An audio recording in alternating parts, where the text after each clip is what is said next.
Well, hello, and welcome once again to 25 o'clock. I'm your host, Dan Drago. Thanks for being here. Thanks for joining me on the show. Here we are, Philadelphia's longest-running music podcast, I believe, with international flavor. Greetings from Mawan, Hong Kong, SAR.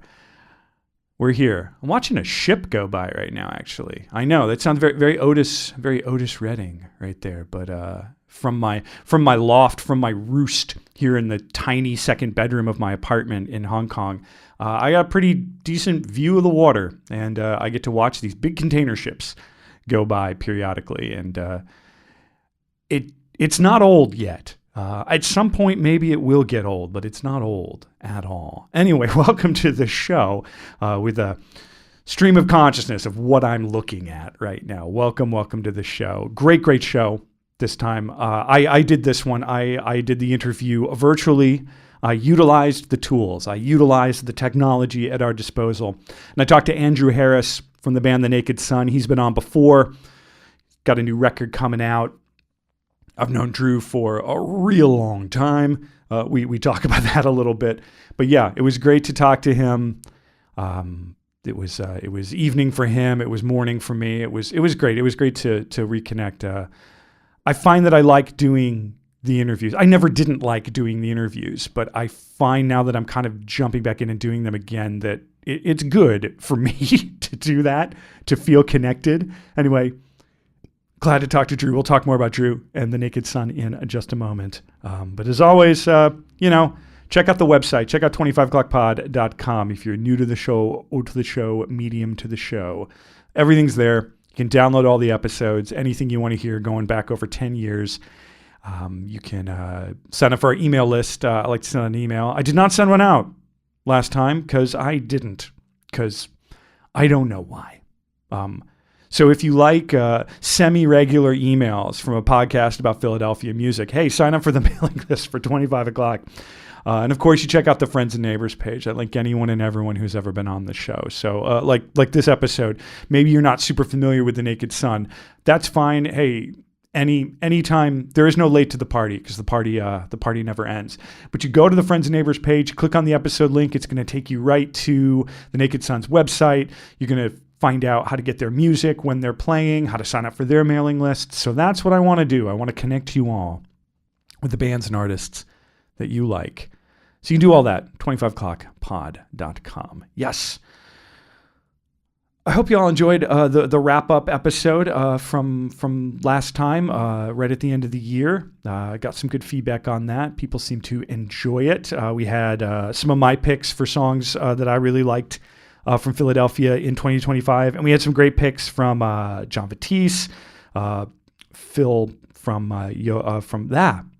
Why don't I know who I'm talking about? Anyway, you heard picks from John Batiste, from Phil from Your Next Favorite Band, and Nate from Yo That's My John. They gave their picks for the year as well. It was great. And of course, you heard from my guest this week. You heard from Drew Harris. We're going to talk about all that. Like I said, I've known Drew for a long time. I've known the band Naked Sun. They've been around for well over a decade. There it is, Drew, a decade. Drew has trouble fathoming the idea of decade. He says it feels different than just saying 10 years or 11 years or whatever. But yeah, go check out The Naked Sun. We are nakedsun.com and thenakedsun1.bandcamp.com. All the links are in the show notes if you want to check that out. And they have a new record. It's coming out January 30th. It's called Mirror in the Hallway. I featured a couple songs from that over the summer and fall, because they've been slowly releasing singles. But the record's coming out January 30th. You can pre-order it, pre-save. Go to their site. Go to wearenakedsun.com, and you can pre-order, pre-save, whatever it is that one does with digital records these days. And they have a release show at the Falzer Club, also on January 30th. And the band Bitter Bitter Weeks is opening up for them. And Bitter Bitter Weeks is the project of Brian McTear and Amy Morrissey of Minor Street Studios. We talk about Brian and Amy a lot in this conversation because that's where Drew made, that's where The Naked Sun made the record. And Brian figures into a lot of it. I've talked about Brian on the show many, many times. Everyone knows that I revere, respect, and love the man. So it's always great to talk a little Minor Street on the show. So yeah, that's what's going on. Always happy to see what Drew Harris and the Naked Sun are up to. So let's get into it. Oh, real quick before I get into it, this is like a footnote, Philadelphia music footnote for those maybe not familiar. We talk about a band called Shark Tape. They put out a record called Marathon back in 2014. For some reason, I was talking like 2016 or something like that when Drew and I were talking about it. But Marathon came out in 2014. Wow. But check out that record. It's like I said, it's over a decade old at this point, but it's a fantastic record. And Dylan Mulcahy, who was the drummer in Shark Tape, is the drummer in the Naked Sun. So that's how the record comes up. But Drew and I were both big fans of that record and big fans of Dylan even before Dylan joined the Naked Sun. So there's your little Philadelphia music footnote right there. Okay, let's do it. Get to my transcontinental conversation with Andrew Harris of the Naked Sun here on 25 O'Clock.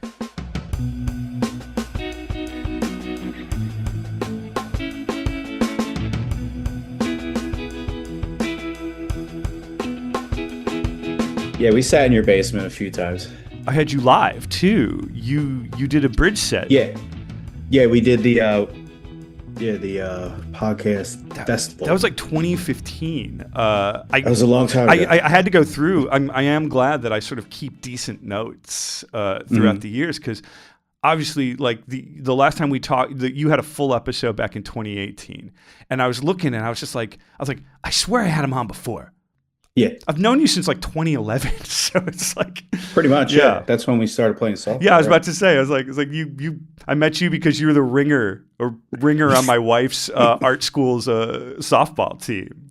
That's right. Yeah, you and Jesse and like a couple other people. And I'm just like, and Jesse. It's just so funny if you think back in those days, like how people like, I don't know. We were younger. It was I don't know. People just kind of running into each other and like meeting people, and they just it's Philly, so it's like they keep popping up.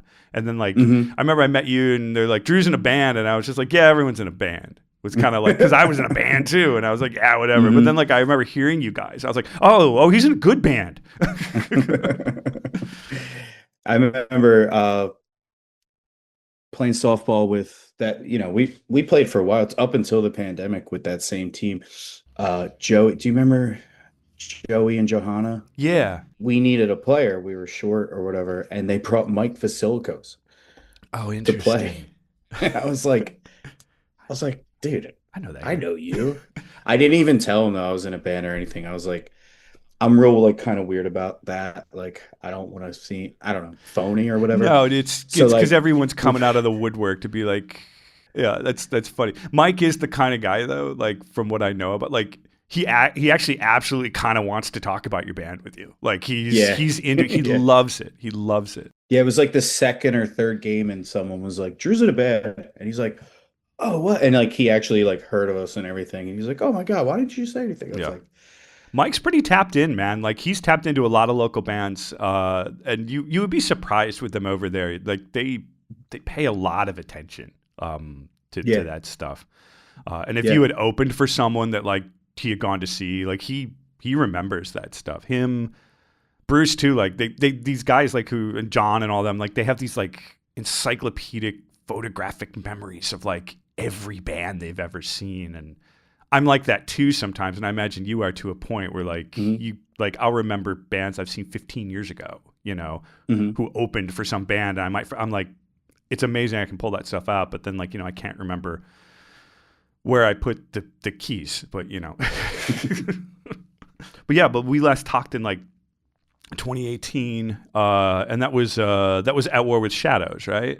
Mm-hmm. Yeah, and that was coming out. That was your first full length. Like that was like that was, because up to that, Naked Sun, you could put out like a couple EPs and things like that. A lot of self-produced stuff too, if I recall. Yeah, the very first one we played the Beta Hi-Fi Festival, and I think we came in second place, and we got some time at a Range recording. Oh, I remember Range out in Ardmore. Yeah, I can't remember the name of that engineer, but he was great. I worked Uh, Kevin DeYoe. That sounds right. It's yeah, That was the guy who did ours. But yeah, so Space Place and Time was our first thing, and we did that at Range. And then the second one, Pickled Hearts, we did that all ourselves. yeah, We did that in the Poconos. We used like a real like a TAC 3340S or something. yeah, And then we made the full length War of Shadows at Minor Street with Brian. yeah, yeah. Well, we'll Yep. we'll, we'll get to all that. Like we'll kind of Hmm. go Hmm. in semi order,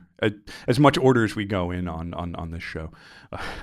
Just with the idea of like so like the first full length War with Shadows, which I sort of think of when I think of you guys as a band, that's the end of sort of there's like an era before War with Shadows and an era after War with Shadows, and like Yeah. that's the one. It's your full length. Two, like it's like you guys went for it. You went to Minor Street.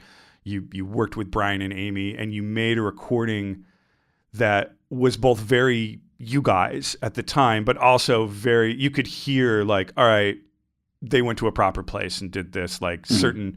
certain things that like you and I would hear, like you're like, oh, that's all taken care of back there. Right.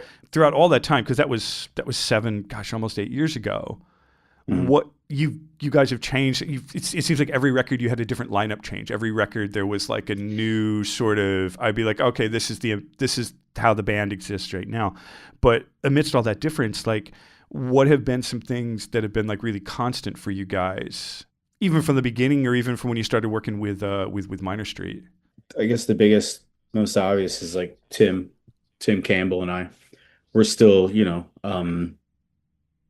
kind of, I guess you'd say like the foundation or whatever. We're both founding members of the band, and he's my partner in crime in this whole thing. He helps not only on like the music end, but like on the business end, Yeah, you know, um, dealing with, paperwork or reaching out for shows or, networking, things like that. So Tim has been there from day one.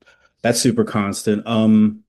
I guess, at this point, like Minor Street has become pretty much like a constant. We did War of Shadows there, and then after War of Shadows, we did a little EP called, what was that EP called? Oh, it was called La Verite, where we did most of the stuff, with the exception of one home recording that I made in my basement, at Minor Street. Now we did that one with Matt Poirier. yeah, We didn't do that one with Brian, but when it was time to make this new one, we did kind of do a little Philly studio tour. We went around to like three or four places that we either had never been to before or had been to but hadn't been to in a while. We decided to do the whole project with Brian. I mean, I'm not sure how. Yeah, I guess it was pretty intentional to be like, all right, we're doing this. We're doing 10 songs. We're doing it with Brian and Amy. We're doing it at this studio. So Minor Street's been a pretty constant. And then like, I write all the lyrics, and I guess the biggest change now is that the songwriting process has kind of been opened up.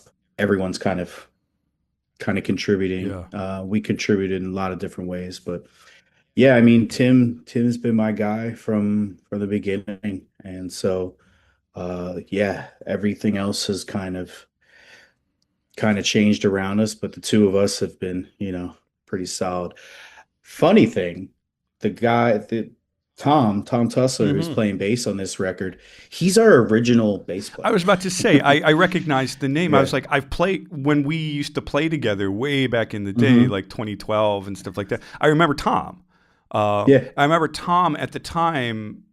It's funny if you had asked me at the time, like, who's the other head of Naked Sun, I would have pointed to Tom after you because Hmm. he had all the technical background. Like Exactly. he was an accomplished engineer. Like he was like I remember setting up mics with him or something like that and like just talking Hmm. and I was like, oh, this guy knows his stuff. Okay, cool. This is going to be fine because Tim is so quiet. He's just sitting in the Yeah. back and playing his guitar, playing steel. I remember when you told me Tim learned how to play steel, like for Yeah. a record, and it just blew my mind. I was like, how do you even learn. But then I remember sitting in on some. I remember going to some show. I think it was. It might have been for. I think it was for War with Shadows. Did you play at Bourbon and Branch? She did like a whole release show. Yeah, that was the Pickled Hearts Oh, that was release a show. Pickle So Hearts yeah. release. Yeah, and I remember Hmm. watching Tim play Steel, and I'm being like, Hmm. "Well, holy shit, he did it." Hmm. But yeah, no, Tom. Yeah, Tom's been with you since kind of on and off since the beginning as well. The very, very beginning of Naked Sun was, I mean, it was a package deal. I found Tim, but with Tim came Dave, our original drummer, and then Tom, our original bass player. Those guys, they all grew up together. Yeah, They were actually looking for a female country vocalist. They were trying to make like a country record or something. Long story, and it was just very odd way how I responded to that ad, and then ended up meeting Tim. Very much like a mistake. But yeah, when we first practiced, it was me and Tim and Tom and Dave. yeah, yeah. Yeah. Yeah. And then Tom, pretty early on, he played a couple gigs with us, and then like pretty early on he realized that like Tom, I don't think at the time, and he wasn't really listening to the same kind of music that we listened to. And he yeah, he wanted to, he's very like he's into like prog rock, math rock, Yeah. and stuff like that. So, but he was always there. Like he engineered the Pickled Hearts record. He played keys with us at like several different shows, including like our key studio session at XPN. Like he's always been there. So like it was funny when we like put this lineup together for we had a show. It was our biggest show to date at World Cafe right after the pandemic, right after everything opened up. We were asked to open up for Red Wanting Blue Oh yeah, um, yeah, downstairs. And it was funny. We didn't have a band. It was just Tim and I. Because like all through the pandemic, we were either making like home recordings or like going into studios and doing stuff, as as you could, with like one guy in this booth and one guy in yeah. this booth, whatever it was. We ended up like recording quite a bit, but we were just hiring everyone. We had like Pat Bildo from the Warhawks. He played drums on a few things. We hired our current drummer Dylan to play on a couple things.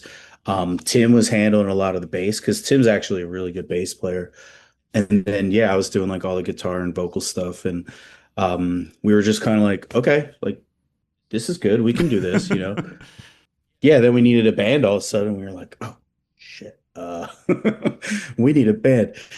It was just very, Tom was right there. It was just, and Tim, they play kind of like in this like little side thing that they do together like once a week. And he was like, well, I'll just get Tom. And I was like, oh yeah. The guy who's been there Yeah. this whole time. Yeah. The guy that knows all our shit and has been here the entire time. Yeah. Yeah, yeah. And you got Dylan too, because Dylan drummed for. As time goes on, I wonder who still even remembers the band, but he drummed for the band Shark Tape, which Oh yeah. when that band came out, that was like what, like 2016 or something like that. Yeah. And I remember like Hmm. being floored by that one Shark Tape record. I think Hmm. all of us were, Yeah. I went especially. and saw him at Boot and Saddle, Yeah, their I album was. release show. Yep, I went to that show. I remember going to see who else played at that show. I think like Pete Donnelly's band played at that show too, or something. Or I could be Yeah. thinking of a different show. I don't know. Like they were like sort of they were like a little ahead of the curve of like this sort of like replacements esque worship that would kind of happen like within a year or so. Hmm. Um, Yeah. I miss that band, and I know those guys are Hmm. all kind of off doing whatever. But like the fact that you were able to sort of snag Dylan and like bring him into your orbit, I was like, all right, good, good. This one's still around. We for this show we needed a drummer, obviously. So I called up Pat Berkery because he's done a lot of stuff in the studio with us, and he's a great drummer. I know he gigs and all, so I was like, hey Pat, you want to do this show? It was just very much going to be like a one-off. And he was actually touring with Strain of Oaks. So he was like, I can't do it, I'm going to be away. Call my cousin Dylan from Shark Tape. And I was like, oh shit, because I was a big Shark Yeah. Tape fan too. So I was like, oh yeah, duh, like absolutely. Yeah, it was weird. It was a little, stressful, a little intimidating calling him because I was just like, I don't know, this dude's like a killer musician. But they're And I kids hope too he. to us. They were like I know. I didn't six, know 8 years that. younger than us, at least. He's yeah, Dylan's yeah, he's a few years younger than me. And I called him. He was great. I mean, he's a pro. He got all the rehearsals on the books and learned all the songs and played them. Great. It was funny after the show. Now our first show was downstairs at World Cafe Live, Yeah. so a little bit of a bait and switch or something. But he's like, "Oh, dude, can I be in the band?" I'm like, "Are you serious?" He's like, "Yeah, I want to be in the band." I'm like, "Yeah," like, of course. And that was it. I think maybe Pat like knew Dylan was kind of itching for a new Yeah. project or something. And yeah, it was just right time, right place kind of thing. Just coming out of that pandemic with like, I was just, yeah, it was really just that one show, just totally random, that kind of like, and that those four members are the current, Yeah. well, there's five of us now, but yeah. Yeah. Yeah. So, So like the first record that you did with Brian and Amy, obviously you guys liked the results of oh no, it's the first record you did with Matt Poirier, but just working out mhm. of minor street Well, studios. no, War with Shadows we did with Brian. Okay, yeah, it's just Yeah, it's such a unique, special room to sit in and play. yeah. And I definitely remember the first time I saw it, I was just like, oh gosh, like you can feel it in the walls, like it's just Windows. yeah, it's the windows. No, it really is. Like the Yeah. thing that everyone doesn't want to put in a studio because of obvious acoustical reasons. And Brian's just like, nah, fuck it. Open a window, get some light in here, and it's It's great. What is it about like this partnership that works for you guys as a band? Obviously, Brian and Amy are amazing engineers and producers, but it's to keep going back. There's got to be something more than that. yeah, it's funny. When we first walked in there, we weren't sure we were going to do the whole record there. So we did one song, Lizard Brain, which is on War of Shadows. I was very intimidated. Like I didn't think, I don't know, I didn't think studios like that were, I wasn't sure I was allowed to be in a Yeah, studio yeah, like that. And we walk in and record Lizard Brain, and on the music stand, as I go to do my vocal take, is like a Waxahachie like lyric sheet.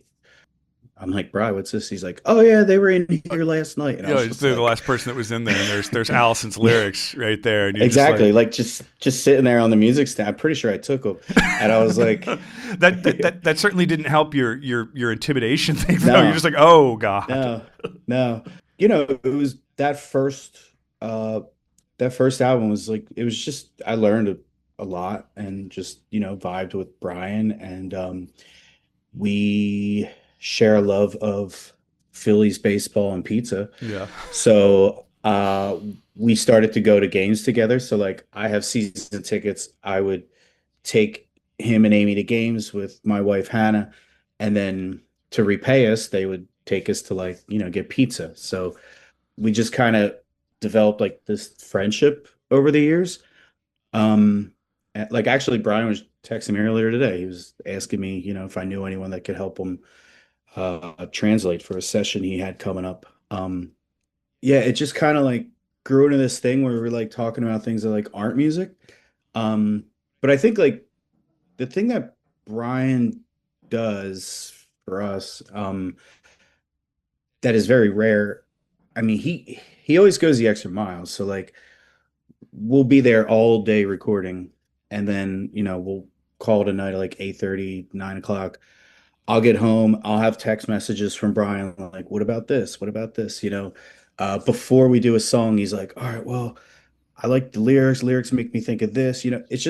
It's very thoughtful, and like the attention to detail that he gives us is just, I don't know. I've never had that experience working with anyone else where I could just tell he's like so totally invested. It makes the experience, it's more special because it's like, okay, like I don't I don't know. Sometimes like an engineer, you almost feel like you're bothering them. or like people seem bored, they seem detached or whatever. And with Brian, he's like Yeah. he's in there with you, he's problem solving, he's giving his ideas, and I mean that's like I said, I like haven't really experienced that with anyone else. And to like for someone at Brian's level to kind of like do that for me, first time and every time, I feel very fortunate to kind of be able to share that with him because, you're talking about a guy who worked with Kurt Vile, Warren Drugs, Sharon Bennett, and like Yeah. Yeah. a laundry list of people, Matt Pond, like, and now he's giving me his attention, and I'm just kind of like, all right, cool. So once I got over that like imposter syndrome, whatever, it was cool. Plus, the space is great, um, it does have like, what you watch the day kind of, turn into night through Yeah. those windows and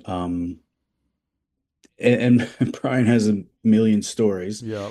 almost too many. But yeah, I mean, you just like, he'll start talking about this and you're like, oh my God, Yeah. Yeah. he's talking about Elliott Smith and, all this stuff that you're just kind of like, I don't know, you feel like you're part of, a musical, I don't know, story Yeah. that's kind of been going on for a while. Plus, but like Brian has like Brian and Amy, they've really like fostered a community there too. Absolutely, It's absolutely. right. Because the first time I met Brian was to interview him, and I went over to Mhm. Minor Street because if I'm going to interview a producer, like I really do want to do it in their space. One, because I'm just like a nerd for that stuff, and I like to see studios. And I was like you, I was intimidated. I was like, freaking Mhm. Brian McTear. Like, I was Mhm. like, do you know how many records I have back home with his name on the back of them? And then I get in, and like he is so good. I didn't say disarming because I don't think he would think of it like that. But like, No. he's just, in the end, I'm like, oh, this is a dude likes to hang. This is just a dude Mhm. who likes a good hang. And if in that good hang you make an amazing record, then he's just like, sweet, what a great day we just had. Like, Mhm. that's all my relationship with him. Cause yeah, when I first met him, like he and I would like be messaging and stuff back and forth about just whatever stuff, things like, and I'm just like, what a guy. Like, and yeah, community is absolutely the word I would use for that place. Mhm. Not just with the nonprofit that they had made, whose name is escaping me. Weather Well, vane. thank you, my God. Don't tell Yeah. him. Well, he'll know. Yes, with Weather Vane and Shaking Through and all that, and those series, and like they're just they're sharp people. They're creative people, and that creativeness comes out in whatever it is they had to do. Yeah, they are really unique. It's a really unique studio. I'm glad that they're still in the space. I think if they had to leave that space, like it seemed like maybe they were going to have to do, like a year ago, um, I think wherever they would have ended up, it would have just been what it was. Like I agree. it's them. But like the fact that they're still in that building, I'm just like I know. done hurt. Now, when we were, so I mean, this time last year, we were kind of like, well, I guess October of last year, we're like, we need to wrap this thing up because Brian was like, all right, we're out of here. Our lease is up at the end of the year. It's going to take us a month to like, pack Oh everything yeah, up and get it out of there. So like these are the last dates. And our last session was like, I don't know, at the end of November or something last year.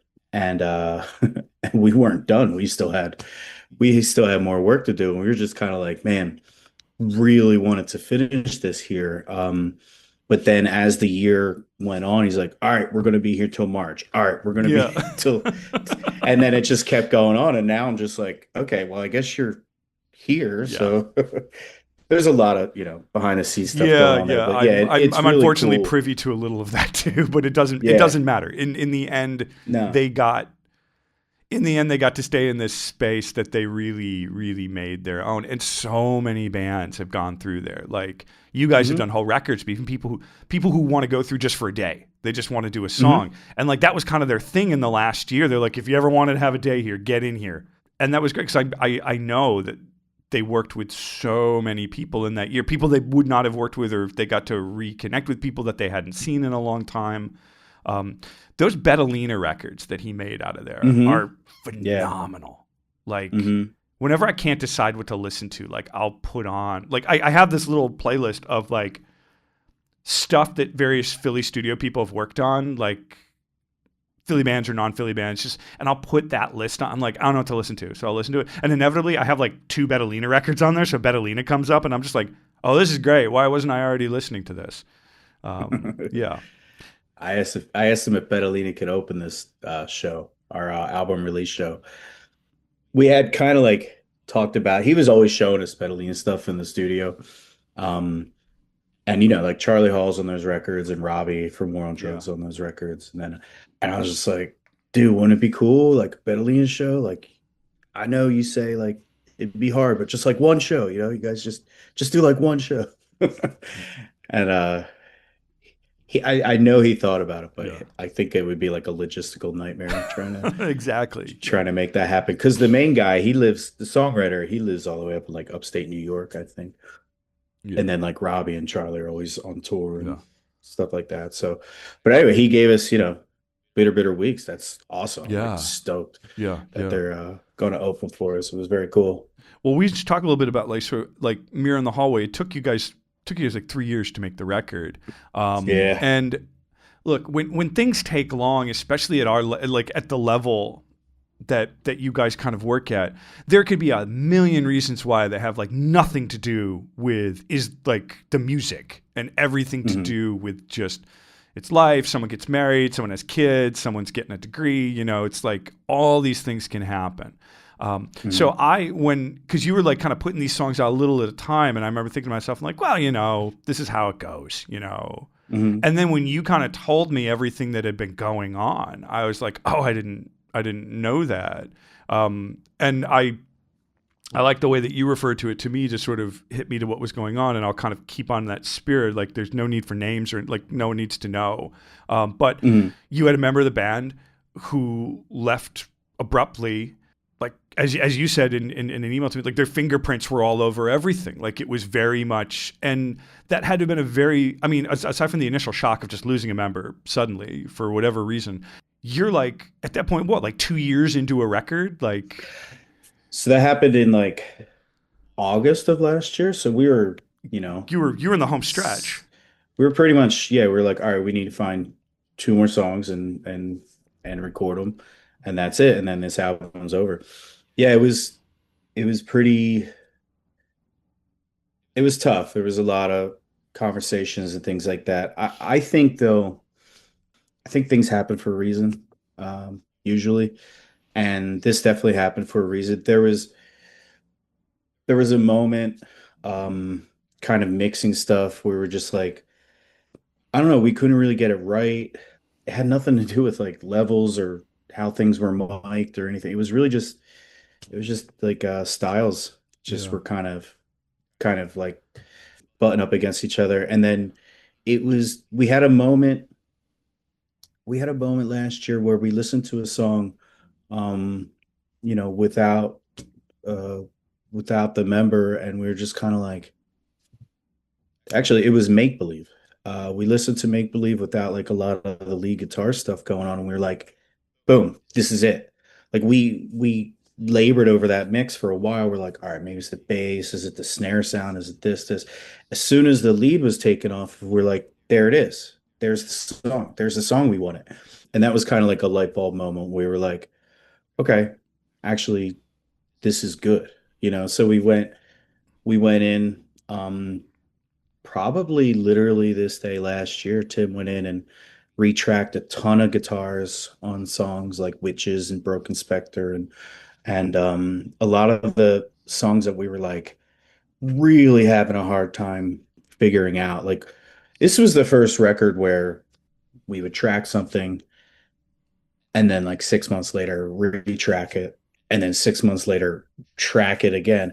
And I mean, I've never done that before. Yeah. First off, it's super expensive. Right. Right. Yeah. We're paying for this out of pocket. So like, we're trying to be smart and just kind of get things and on the first time around. But when things weren't really coming together, we're like, all right, maybe it's a tempo issue, maybe it's this. So yeah, and also I think like Dylan and I, we kind of made a promise to each other pretty early on that we wouldn't just like settle on anything Yeah. just because, there's multiple guys with full-time jobs in this band. Like, we can find the extra scratch to go in and fix something. We didn't want any like, we didn't want to have any regrets or just kind of like settle on anything that we knew we were going to have to listen to a million times and play and promote and all the things. So yeah, we just kept going at it, kept going at it. But when we did lose that member, it was sad and tough and hard. And then eventually it was like, oh, that needed to happen, Yeah. And once it did, things started to kind of move. And yeah, so then we were able to like write and record the last two songs, and then 2025. So the very beginning of this year, we started mixing, and yeah, we wrapped the whole thing up by April. So Yeah. it was like, yeah, it was cool. It ended up being really, exactly what needed to happen. But I imagine like in the moment as things are going down, or like even in those early sessions where Tim's going back in to re-record guitar, you guys are probably sitting there and just be like, all right, but if this doesn't work, like I don't know what we're gonna do. Brian did not want to do that. And I mean, I don't imagine he did. no, I mean, you're opening a Pandora's box. You start Yeah, no, redoing things. absolutely, yeah. Not, I'm sure Brian didn't think you guys were going to do a bad job at it, but he's just like, Brian's been in the game. He's like, I've seen this. I've seen where this Mhm. goes. Yeah, 100%. I mean, there were plenty of conversation where he was just like, this, we're in a pretty precarious territory Yeah, right yeah, now. And like, he would kind of explain to us why, because in a non-engineer or producer's mind, you're just like, well, you just open it up and you record again. yeah, It's like, well, no, actually, there's a lot of mixing that's already happened. yeah, There's a lot of, preamping and EQing and like, all the technical things yeah, that have already been done. So like what you're asking us to do is to tear that all down. yeah, yeah, yeah. It's like you and you paid for everything that was already built.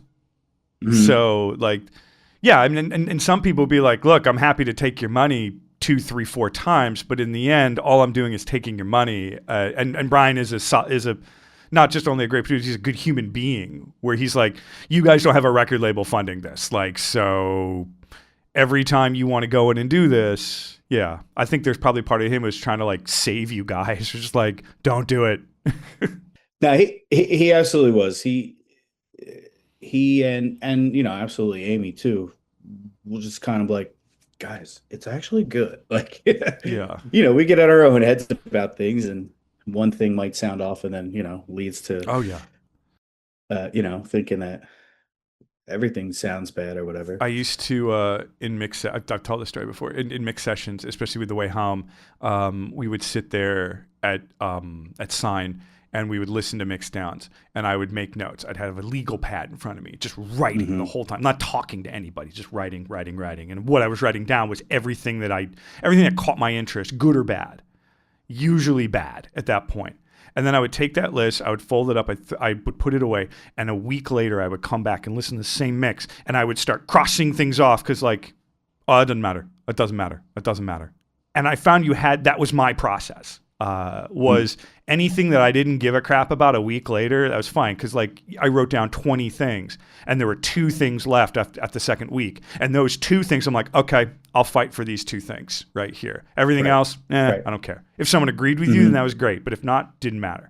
I mean, you and I are both combative people sometimes, or like we can be both very stubborn or very like just you get something lodged in your head and you're just like, no, it's got to be like this. And I think something that comes with age and just with maturity is being able to just be like, oh, it turns out I don't care about that. Hmm. Yeah. Yeah. Tom Petty said something that I don't know if he said it or it came from him or a story about him, but they're listening to mixes in the studio or whatever, and someone was just fretting over something very minuscule, and he said, file that under things that don't sell records, and like it's true. No, it's It's just true. like It's so the funny. person listening Yeah. to my song isn't going to be like, oh well, the bass tone on this section of this song, it's like it's not how people experience music, most people. Think about the punk records that you and I grew up on, or like absolutely Yeah, love, and stuff that was made in quick circumstances. Again, with a lot of without a lot of money. You think of like Nirvana's Bleach or something like that. $650 at the time. And is it perfect? No. But did it like punch us in the chest when we heard it? Yes, it did.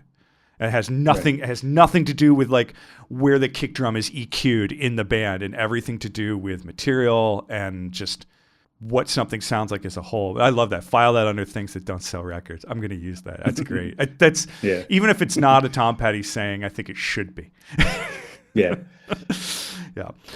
Actually, speaking of writing too, I wrote this down.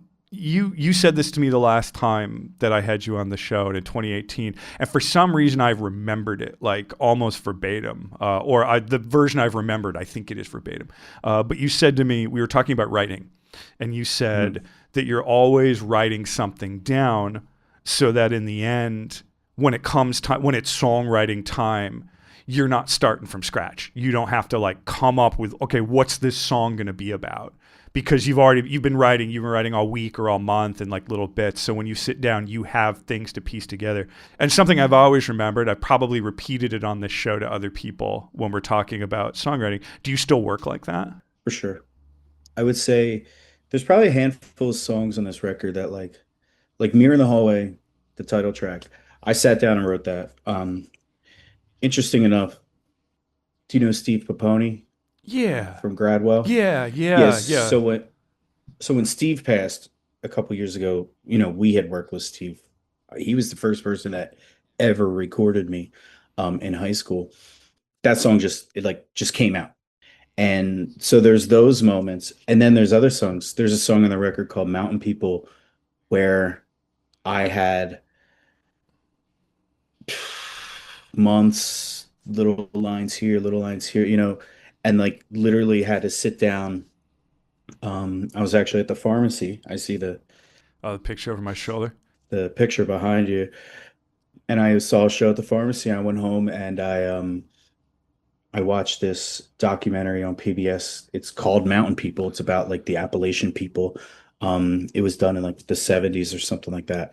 And those lines started to come together in a way that like made sense, but that only kind of existed because when I was at a wake in Vermont earlier that year, I had written something down. You know what I mean? Like, Yeah. so yeah, there is like this archival kind of thing that happens in my writing where it does take me back to like places and things like that. And that's only possible if I'm like, constantly taking the notes down in my phone and stuff like that. So the very last song we wrote for this record is called Hold On. I haven't really had many experiences like this, but we had this session booked and we were going in and I hadn't written any lyrics. And it was just like, okay. But I wasn't too concerned about it because I had an entire notebook of ideas and things. So I'm in Cape May right now. So I came down here on a long weekend and just sat there. I was like, all right, I got 4 days. I took some time off of work. I'm like, I cleared my schedule. I'm like, I'm gonna sit here and I'm just gonna like attack this thing like with what I have. And I had like, I don't know, 7 or 8 different pages. The craziest part was I finished it on the first day. So like the next 3 days, I was like, oh, okay, what the hell am I gonna Just do gonna now? hang You out. know, I guess I can just chill now. This is crazy. But like I had 4 different versions of that song that were kind of taken from, a paragraph here, an idea here, an idea here. Yeah, that's kind of been my process. I'll write songs and just kind of throw them in a drawer. And then when it's time to write songs, when we're like recording and starting to put these things together, I'm like, okay, okay, oh, there's that. Oh shit, what's that? Oh, cool, that's cool.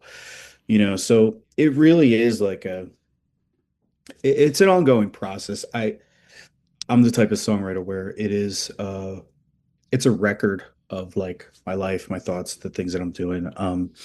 It would be interesting to kind of like sit down and do it all in one, like, all right, these are the characters and this is the setting and stuff like Yeah. that. Writing more like a book or a novel or a short story or something.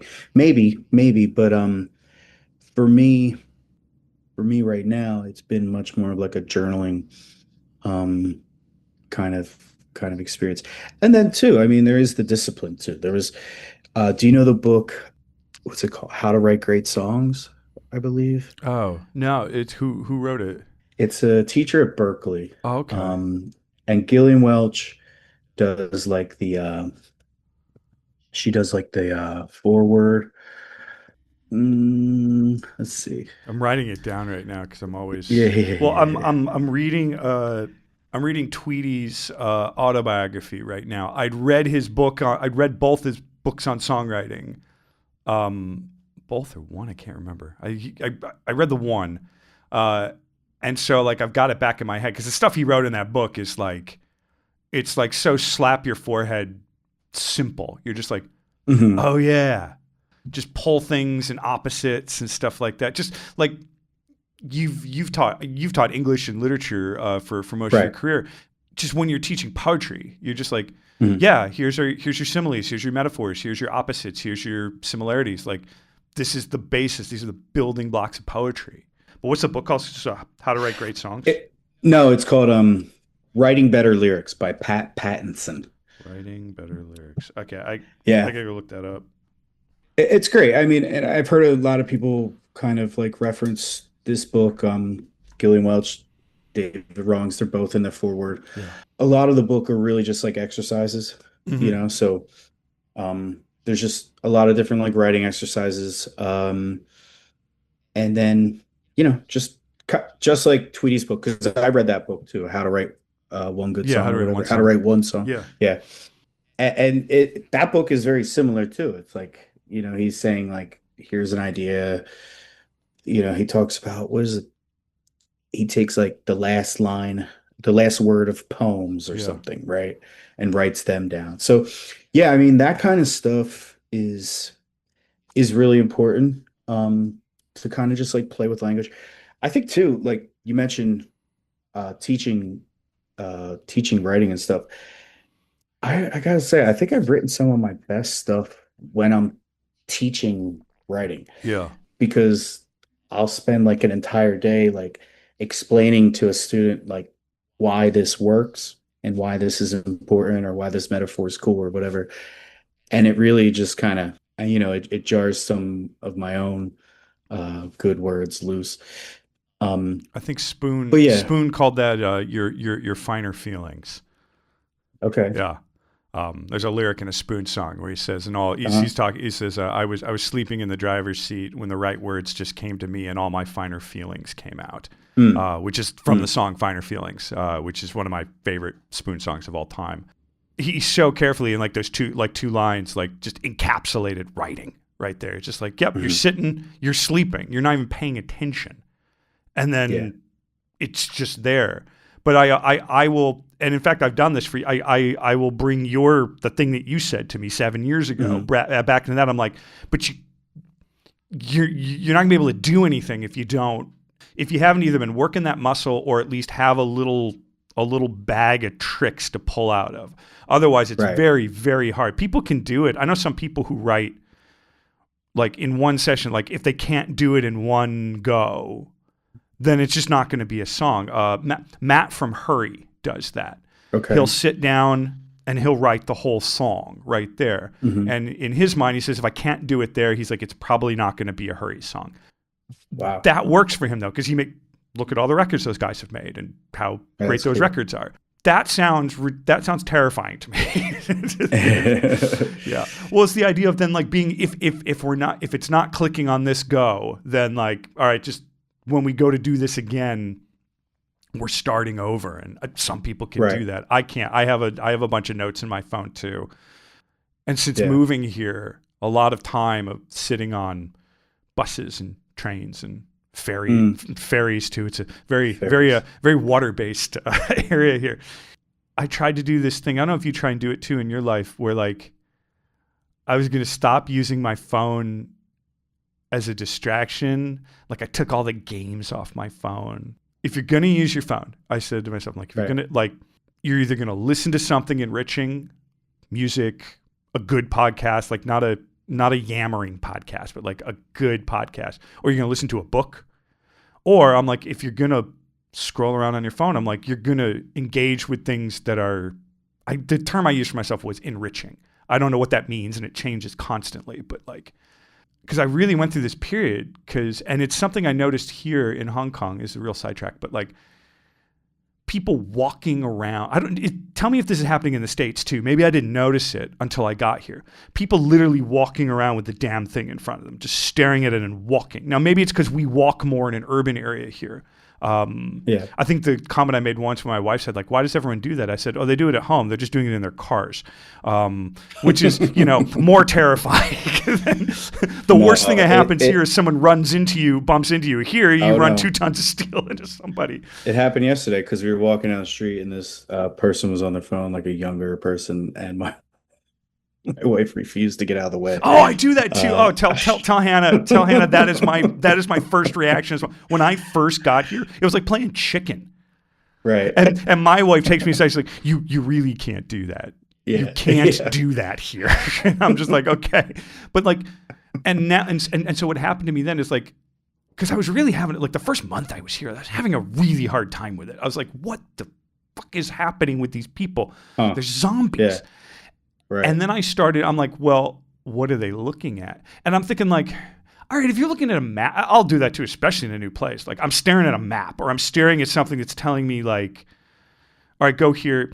In train stations here, it's all about what exit you come out of. So it's like, all right, which exit am I coming out of and all that? Like I still do that and I'll be doing that for years. Or like if you're messaging someone, I'm on my way, or hey, what is the name of the place that we're going to? I'm like, okay, I get it. We have these tools. We can communicate with each other in the moment. That's really cool. Like, but I look over people's shoulders and they're just fucking watching videos on Instagram. Yeah, it's wild. It's like I look over and someone's like watching like a rice cooking video and I'm like, well, that's cool. Like I would also like to know how to make that rice, but maybe this isn't how we do that. But anyway, it brings me back to my whole thing where I was just like, if I'm going to engage with this device, right. I was like, it's going to be useful. Like it's going to, I could never read Kindle books on my phone. I can read it on my... I can't do that either. I can read it on the device. Like I can read it on because it feels like a book, Right. But I started like whatever, because you can link them, like whatever book you're reading on the device, you can just like flip over to the phone. I started doing that and I started getting through books faster. And I was like, okay. I don't know where I was going with this, but but it's the idea of using time to when you were talking about how you write some of your best stuff, you kind of nail on some of your best parts of songs when you have time to really focus on it. In your case, because it's part of your day job that like you are teaching students how to do something. But in that moment, you're going through something that you've probably explained 100 times before. But it's in that repetition, if we want to get sort of Zen Buddhist on this, like it's in that repetition where like suddenly the light bulb clicks on and you're just like, oh, that's what I've been talking about this whole time. I think too, like when you're explaining, I guess I forget sometimes that like language is cool and words matter and those types of things. And it's like when you're spending a lot of time to kind of like try to get someone else invested, for me, I'll go home and be like, oh yeah, like I started down this path because I was so in love with this art form or whatever. And it's, say what you will, I was in Dublin last year and was just like really impressed with how much the written word and language is still like kind of revered there. Bookstores like survive and there's like plaques to great poets and writers and you can really tell that it's like literacy is like really important to them, and it was a nice reminder. I don't know if it's our culture or whatever the reason is, but I miss that sometimes. I miss that, like, no, like this isn't about content, like this. These things they're wonderful, they're beautiful works of art, and they're really important, they're really powerful.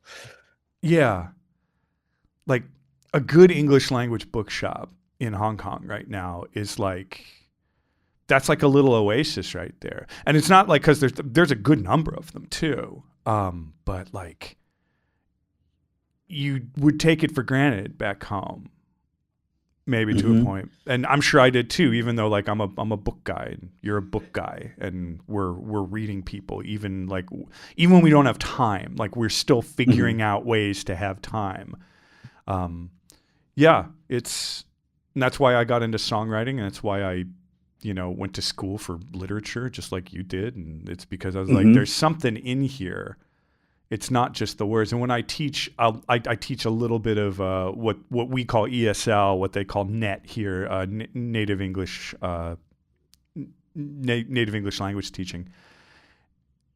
And with some of the older kids that I work with, I'll be talking about we'll be talking about a part of speech. We'll be talking about like some complex thing in writing or reading, and I'll get midway through the lesson where we're getting deep into the technical aspect of it because these kids get drilled on this stuff and then they take exams on this stuff where they have to be able to recount it.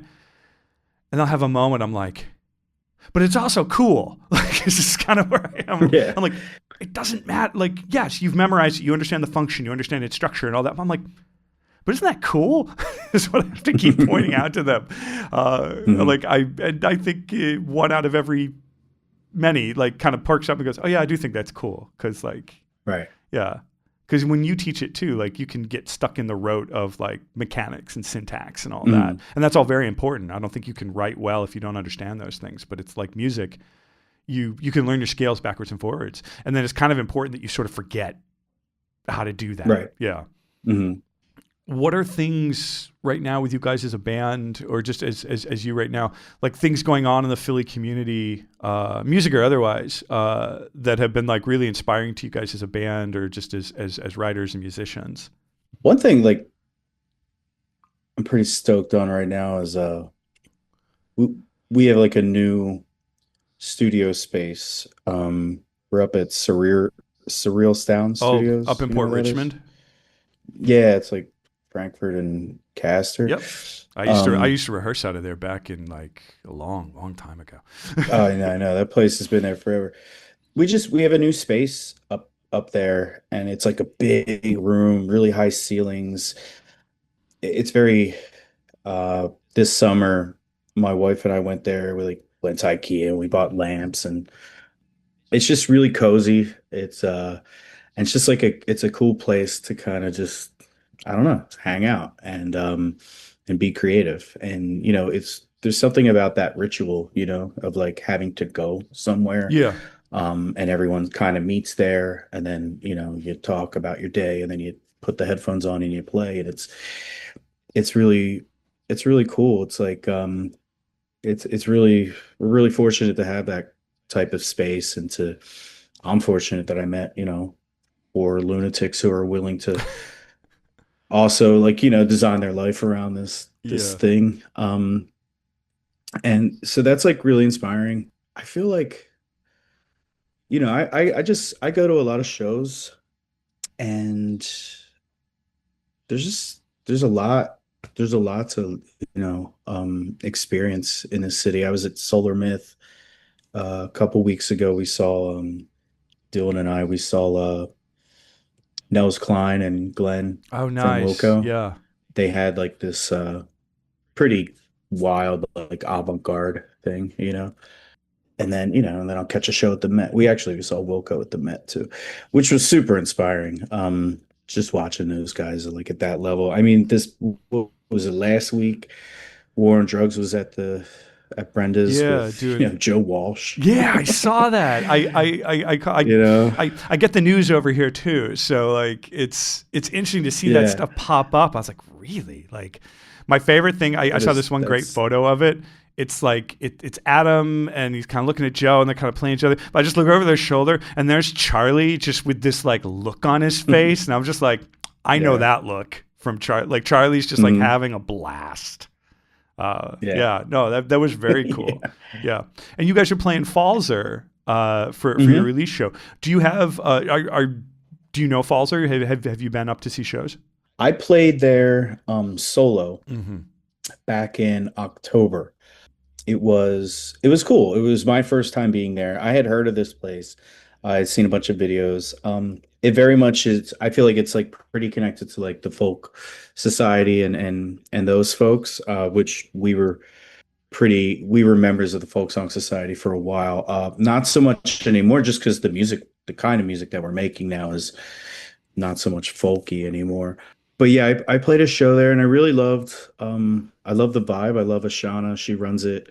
And East Falls, I feel like it's a cool, like under the radar neighborhood in Philly. Yeah. When I tell people, oh, where is it? I'm like, East Falls. They're like, Yeah. what's East Falls? I'm like, it's before you get to Manny. Yeah, They're I'd say like, it's like oh, if okay. you're coming up this if you're coming up the trail, yeah, Yeah. it's like it's I always say it's like Midvale and they're like, where? And I'm like, you know that one Sunoco? And they're like, yeah, I go, Yeah. up the hill from that. But no, Yeah. that stretch is really cool. And there's like little places that have popped up. And I think like the next time I get out there, there's going to be probably even more stuff around there Mhm. than there was when I left. The thing I love about Falzer is that like it's growing incredibly organically with little to no commercial interest in it at all. It's pretty great. Yeah. So when it was time to like pick a venue, we looked at, all the kind of mid-size venues that like we think we could bring people out to, but Falls really felt like the one for a lot of reasons, but just I just really like the vibe there. I think it really is gonna, and to have Brian and Amy's band playing with Yeah. us, Pat's going to be on drums. Pat's played on our records. Pat's the reason why we know Dylan. It's a very much like it's a very comfy Yeah. hometowny kind of community thing, and like that venue is where you do stuff like that, Yeah. And you got the popcorn machine too, so you got that. Yeah. The last time I'm definitely trying to redeem myself though. Last time I played there, that it was very like last minute. They're like, yeah, we want to open up for this guy. I was like, yeah, yeah, absolutely. Um, I haven't played solo in a while, Yeah. in like a while. And I used to do this all the time, I like got this. I got this. Yeah. Yeah, I didn't have it. Nah, I did the same thing here. It was rough, man. When I first got here, there was this club that's called the Wanch, and they were doing a festival, and they were just kind of letting anyone submit. So I submitted for solo because I was like, I played solo, and then like a week before I was playing, I was like, no, you have to go do this, and I was like, oh god, and I was so scared for a week, and I went up, and it was okay. Yeah, Could have been better. yeah. And it was 20 minutes too. Like, you Hmm. but I was like, I got off the stage to that and I was just like, glad no one I know is here. Yeah, yeah. I'm glad no one knows me as this entire country right now.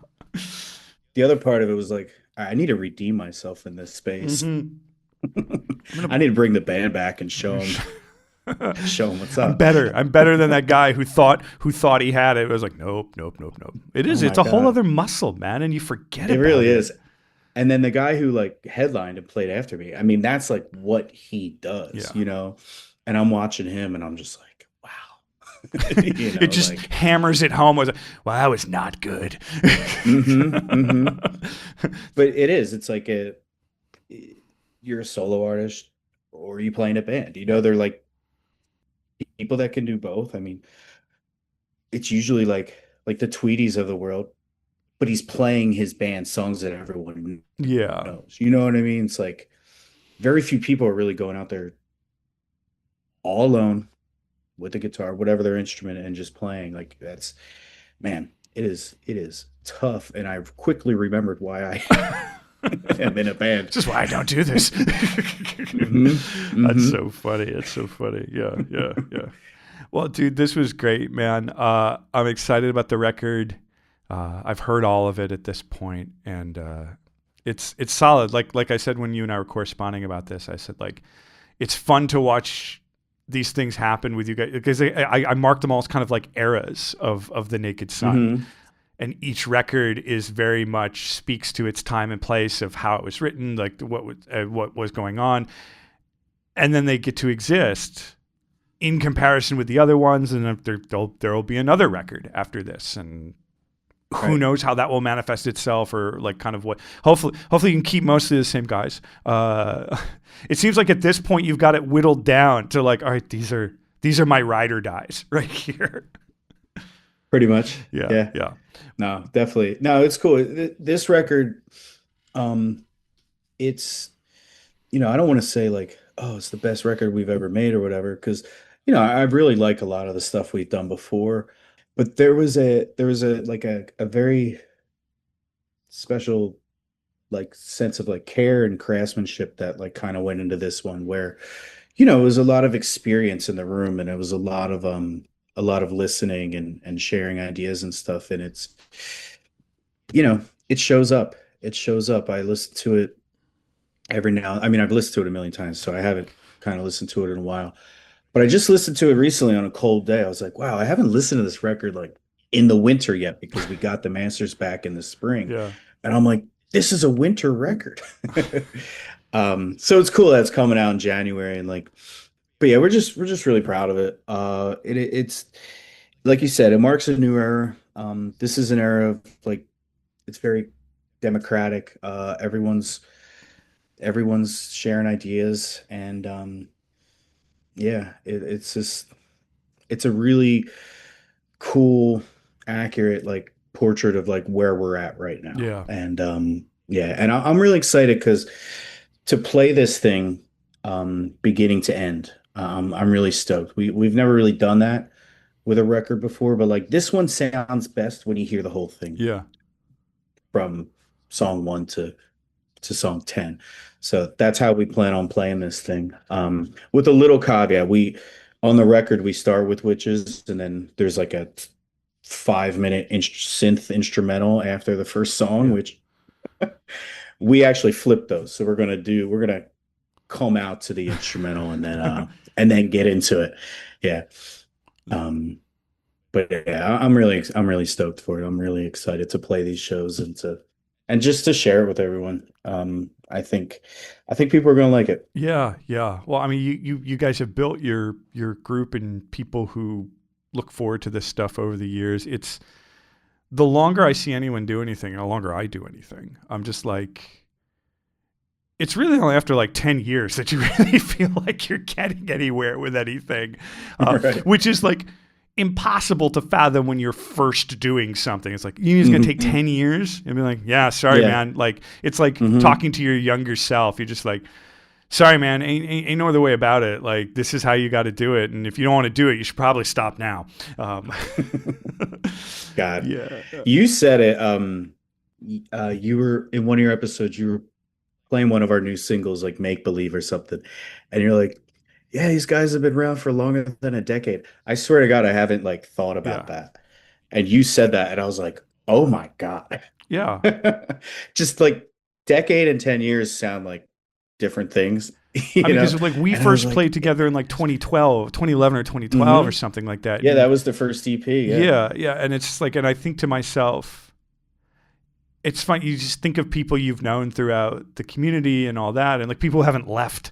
And you're just Mhm. like, yeah, like as you get older, and people who are even a little older than me tell me the same thing too. They're just like, yeah, as time sort of winnows down, who's around, who's in the game, for lack of a better term.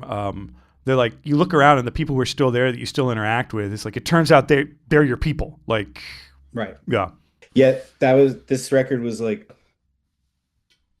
I mean, the guy, we've known him for a while. Like, this isn't a hobby, but it was very much like this this is what we do, you know? yeah. Yeah, it was very much one of those moments for sure. Well, I'm looking forward for everyone to be able to hear the record and for the people to go to the show. I obviously cannot go to the show, so like more people need to go to the show for me. I say that all the Yes, time right now. I'm please. like, I can't go, so you have to go for me. Please do. Yeah. January 30th, Falls Club. That's gonna be awesome. And anyone out there who has not yet had a chance to check out the Fawcett Club for anything, this is a great way to do it. It's a truly unique venue to Philadelphia. It made in my year end, it made like one of the things that I was like, we need to note this venue, in that they've built themselves, as I said before, like with really, there's no commercial interest in there at all, Mm-mm. Mm-mm. which is fantastic. we need more of that. They're not trying to set the world on fire. They're just like, we're just trying to have a place to have some bands and to have it grow the way. And I think that place has truly grown from the music community. I think that's the only community that can grow a place like that. Yep. Yeah. Yep. So that's we lose one and another one pops up. You know yeah. what I mean? Yeah. Oh God, that's a whole other conversation to have right there. I mean, but it is, I try to think about it a little more holistically, a little more like from a larger picture where it's just like, yeah, but there was stuff that was gone before you and I even got active in Philadelphia music that people that we were with would constantly bemoan. And like we were young people being like, I remember thinking like, why are you old people just like whining about a thing that's not here anymore? Like, and then here I am, flash forward to my 40s where I'm just like, why am I whining about a thing that's not here anymore? I do miss the boot and saddle. Oh, I miss it. I do. I miss it. I think that what ended up happening with that building is like the best possible scenario that could have gone. And Solar Myth is great. Cool. And Ars Nova has been I talk about another group that have been putting on shows for over 10 years in just wherever they could hook up, like wherever someone would let them. So the fact that like Ars Nova got a home, I think that was important. And that was something I would always hammer home whenever people kind of like wrinkled their nose, like, what is it, a jazz club? And I was just like, first off, shut your mouth. Yeah. Second off, like maybe go. And so I love like when guys like Nels Cline go and play, or like where Steve Gunn shows up with various, you know, versions of bands, or you see Marshall Allen play there. You see Nazir Ebo play in his band. I'm like, these are like vital people of our scene. Like, I don't know, man, go see that. Like go see, no offense to the, like, cause everyone knows how much I love Johnny Brenda's. I'm like, well, go see a show not at Johnny Brenda's once. Like, yeah, I love Solar Myth. And that was great. And I love that, like, it's like sort of like a coffee bar situation in the daytime too, because that was my old hood. Like I used to live up around the corner from there. That's what I'm saying. I it's like a 10-minute walk for me. Yeah, you know what I mean? Yeah. No, it's great. Yeah. But anyway, Falls at Club, January 30th. Yep. New record coming. Yeah, dude. Thank you so much for spanning the time zone change and talking. Crazy. Yeah. Yeah, good morning to you. And good evening to you. Good evening to me. Yeah, it's wild. I'm like, I had that thought. I was like, he's on the other side right now. On the other side of the world. Yep. Here. And we're like talking. But still doing it. It's interesting to me that I'm still. It's awesome. Man. Yeah. No, thank you so much, man. Like I said, you've been in and out of the show since nearly its beginning. So like it kind of makes sense right now. It's like, it's time to check back in. I'm proud of that. Awesome. That's cool. Man. Thanks so much, Drew. Appreciate you, man. Yeah. Thanks, Dan.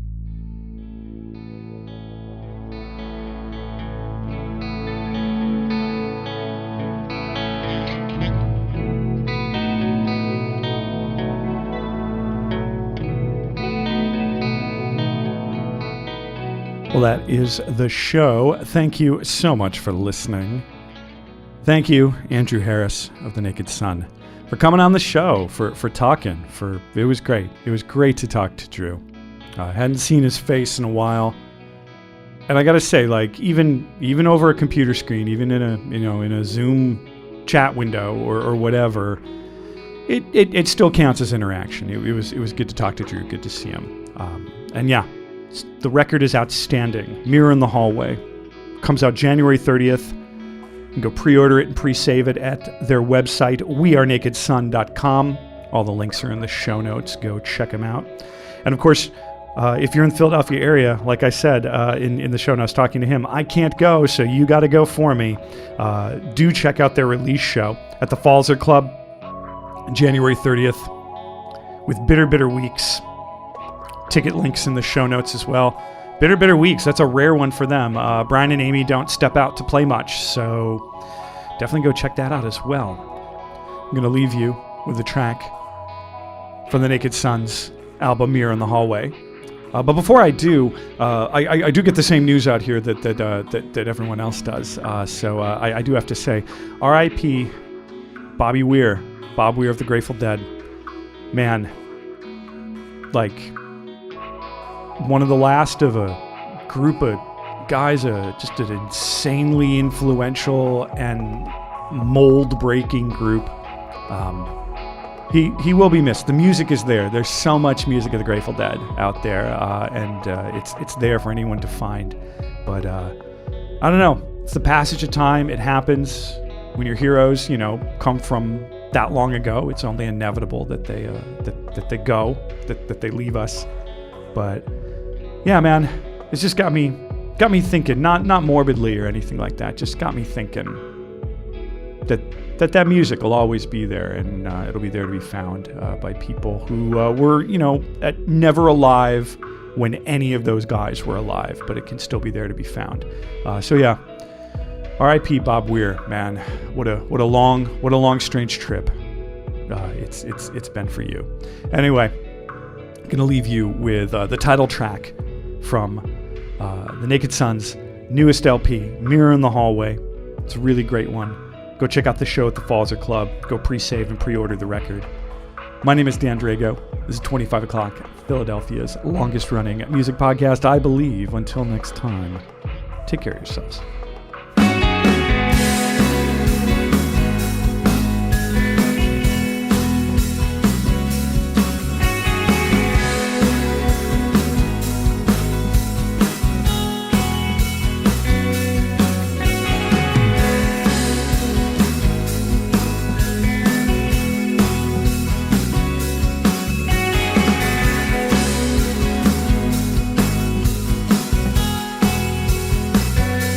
Does anybody know me the way that I know you? It gets a little lonely. 'Cause I had this dream without you. There's a mirror in the hallway, and it sits on the floor. Sometimes I catch you looking, but I don't know what for. But if I never found you, would you know? Is there room for two inside a soul? I'm talking about things that I don't know. Feel like lying. Well, heaven's just outside of your front door. Spending all my nights on your floor. You send me away, I come back for more. I feel like falling, just like that star.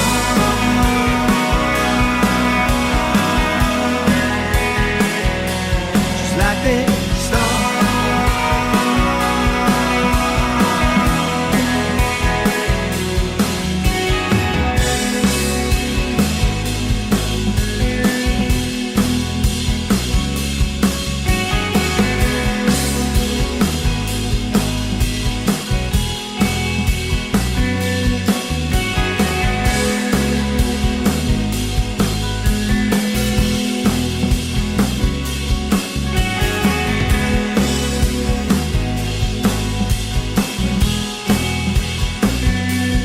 Too much of a good thing, and they'll take it away.